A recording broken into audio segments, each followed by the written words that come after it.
On this Ask Katrina, the question is, Katrina, how do I stop falling back into old habits? Isn't this timely? It's the end of January. We've been working hard for probably the last 3 weeks or so, trying to commit to our New Year's resolutions. Hopefully you followed preparation season, and so you're trucking right along, right? You've got that momentum, and that's very different than New Year's resolutions. All right. But let's say that you made resolutions. Let's say that you missed out on preparation season. You didn't know about it. You can go back and listen to it now. That will help you. But here's the ultimate thing. Your question about falling back into old habits is this.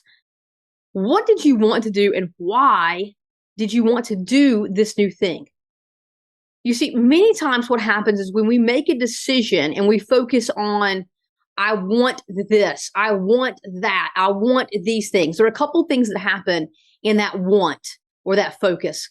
Number one, we say we want something, but we're still not super clear, right? We have very little clarity on exactly what we want. It's still sort of nebulous. It's gray.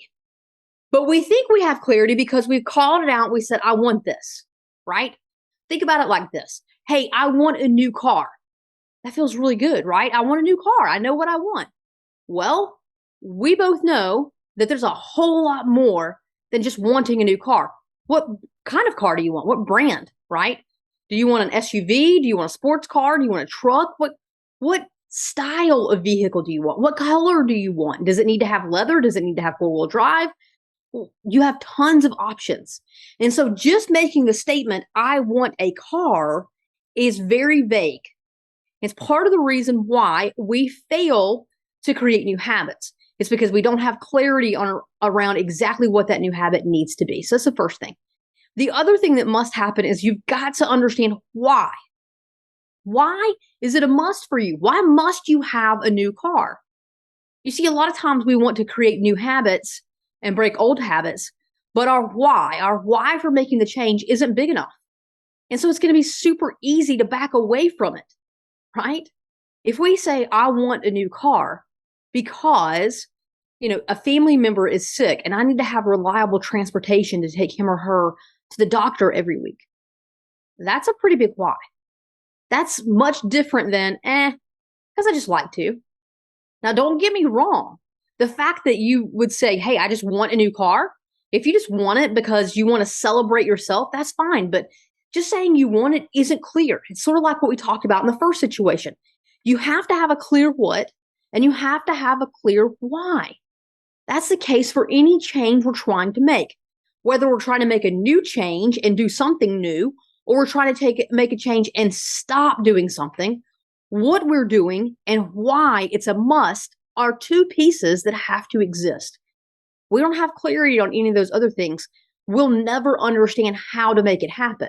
That's the other part of the problem when we're focused on breaking or making new habits, is the fact that we immediately jump to the how. Again, let's go back to the car analogy. I want a new car. Okay, how am I going to get it? Well, you're jumping to the end process. You're trying to solve a problem that you haven't clearly defined with the what and the why. Once you define the what and the why, the how is super easy. It's super easy because your brain has so much clarity that you can easily and quickly figure out how. But what we do is we say, I want this. Okay, how do I do it? And your brain's like, wait a minute, I'm missing some pieces between these 2 points. I don't know.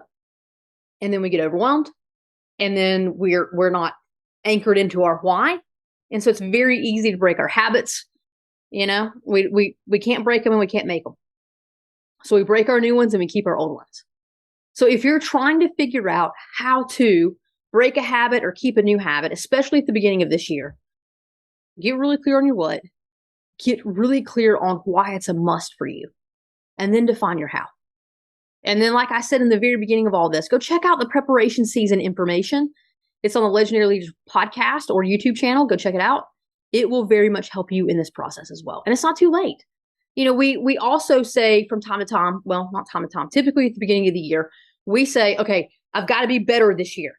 And then we get to the end of January, and if we haven't become better or we haven't fixed what we thought was broken, we just give up. It's like we write off the whole year. There are 11 more months, people. There are 11 more months. You can start new like that anytime you choose. So just choose. It's not too late. It's never too late. You're not dead. It's never too late. So go check it out. And that's how you do it.